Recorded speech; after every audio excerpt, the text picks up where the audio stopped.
Toby's Tightrope. The manager spoke to Mavis severely.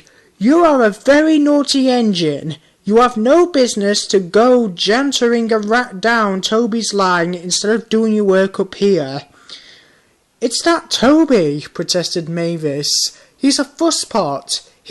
Toby has forgotten more about trucks than you will ever know. You will put the trucks where he wants them and nowhere else. But there are no buts, said the manager sternly. You will do as you are told or else. Mavis stayed good for several days. Mavis soon got tired of being good. Why shouldn't I go on Toby's line? She grumbled. She started making plans. At the top station, the siding arrangements were awkward.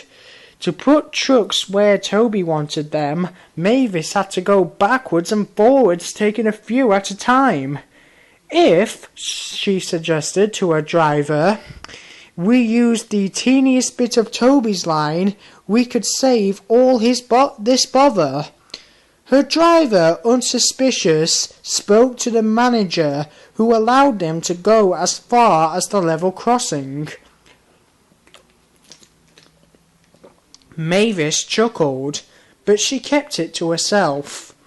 Frost hindered work in the quarry, but a thaw made them busy again. More trucks than ever were needed. Some trains were so long that Mavis had to go beyond the level crossing. This gave her ideas and a chance to go further down the line without it seeming her fault. Can you keep a secret? She asked the trucks. Yes, they chattered. Will you put me at the level crossing and tell no one I asked you? The trucks were delighted and promised. It was unfortunate that Toby should have arrived while Mavis was elsewhere to shunt them himself. They reached the level crossing and Toby's brakes came on. This was the signal for the trucks. On, they yelled, giving him a fearful bump. His driver and fireman, taken unawares, were knocked over in the cab, and before they could pick themselves up, Toby was away with the trucks screaming and yelling behind him. What none of them realised was that with the warmer weather, melted snow from the mountains had turned a quiet stream into a raging torrent, and the supports of the bridge they were approaching had already been undermined. Toby and his crew saw it together. The bridge vanished before their eyes, leaving rails like tightrope stretch across the gap. Peep, peep, peep, whistled Toby. His driver, still dazed, fought for control. Shut regulator, reversed the hard over full steam against the trucks. Hold them, boy, hold them, it's up to you. Nearer they came. Toby whistled despairingly. Though their speed was reduced, braking was still risky, but it was all or nothing now.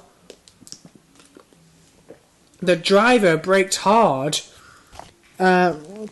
Toby went into a squealing slide, groaned fearfully and stopped, still on the rails, but his wheels treading the tightrope over the abyss. Mavis was horrified. She brought some men who anchored Toby with ropes while she pulled the trucks away. Then she ran to the rescue. "Hold on, Toby," she tooted. "I'm coming." Ropes were fastened between the two engines. Toby still had steam and was able to help, so he was soon safe on firm track and saying thank you to Mavis. "I'm sorry about the trucks," said Mavis. "I can't think how you managed to stop them in time."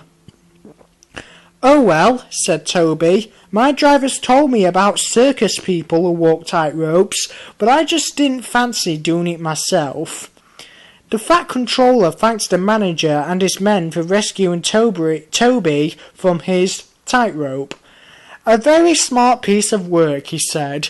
"Mavis did well too, I hear." Mavis looked ashamed. "It was my fault about those trucks, sir," she faltered. "I didn't know, but if I could..." "Could what?" smiled the Fat Controller. "Come down the line sometime, sir. Toby says he will show me how to go on." "Certainly, if your manager agrees." And so it was arranged. Mavis is now a welcome visitor at Farquhar Shed.